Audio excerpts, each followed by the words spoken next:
یہ شب بیداری جو ہے یہ عبادت کے لیے ہے. صحیح ہے. اور عبادت کرے پوری رات جاگ کر تو بہت اچھا ہے. اور اگر پوری رات عبادت نہیں کر سکتا اور پتہ فضولیات میں لگ جائے گا تو اس سے سونا بہتر ہے. اچھا. لیکن اس کے اندر یہ کر لے کہ عشاء کی نماز باجماعت ادا کر لے.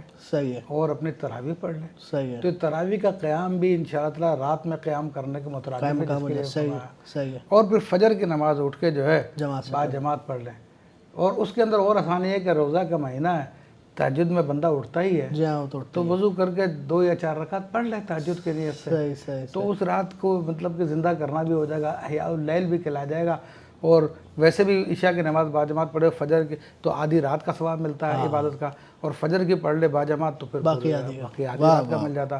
تو پوری رات عبادت کا ثواب ملتا. تو وہ دو لوگوں نے جو کانسیپٹ بنا جاگنا ہے. صحیح ہے. تو جناب وہ چائے پی رہے ہیں، سگریٹیں پی رہے ہیں، دیگر کام کر رہے ہیں، کچیریاں لگا رہے ہیں، جی جاگنے کے رات ہے تو وہ اس سے بہتر ہے سونا فضولیات سے. یا وہ بعض لوگوں میں مہمانداری شروع ہو جاتی ہے، فلاں کے گھر میں دوسرے رشتہ دار آ گئے، کھانا پینا دعوت بنا لی، تو یہ بھی درست ہے اس طرح سے کرنا؟ بالکل غلط ہے. یہ خاص عبادت کے لیے ہے اللہ تبارک و تعالیٰ کی.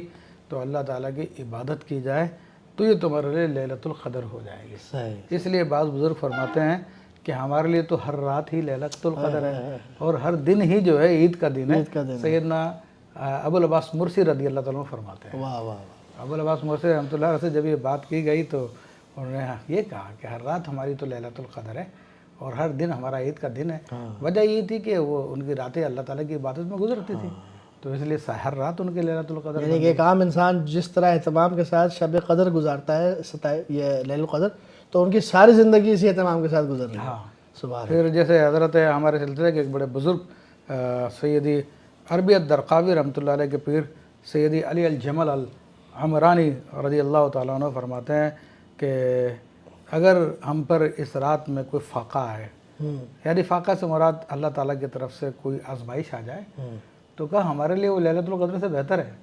اللہ. ہاں اس کو لیلۃ القدر سے بہتر سمجھتے ہیں اللہ. کہ اس وقت اللہ کی تجلی خاص ہم پر متوجہ ہوئی ہے. جس کو ہم لوگ مصیبت سمجھتے ہیں تو وہ اس کو عظیم نعمت سمجھتے ہیں. اللہ اکبر. سبحان. کیونکہ کہتے ہیں کہ اس کی منع میں عطا ہے ہے اور اس کے عطا میں منع ہے.